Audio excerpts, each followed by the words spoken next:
accused protesters detained today at Thailand's anti-government protests have been released after the situation escalated in front of the police station. Success Sombat joins us live for the latest on this. Yes, indeed, it seemed that the protest, the first big anti-government protest of the year, was going at a very steady pace at a different spot in the capital of Bangkok, in the center of it, near Bangkok MBK Mall, as some might of you know that have been to Bangkok, and they have been banging pots and pans inspired by the anti-military coup protests in Myanmar, but things took an unexpected turn when one of the protest leaders said that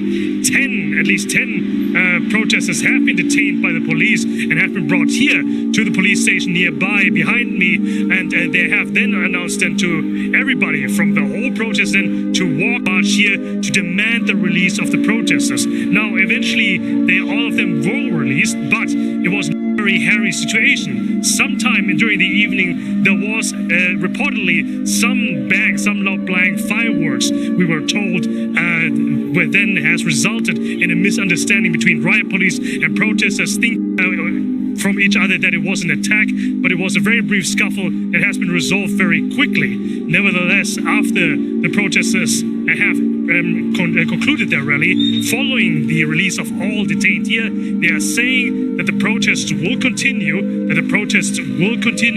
some shape or form, but they didn't say when exactly. They will actually say on the day itself when the next protest is, then they will announce the next rally. So it goes to show here that the anti-government rallies that we have seen in the last months calling for not only political reforms but also reforms to the monarchy, they seem to be back, and they are also back at keeping including us on our toes. All right, mate, thanks for getting us up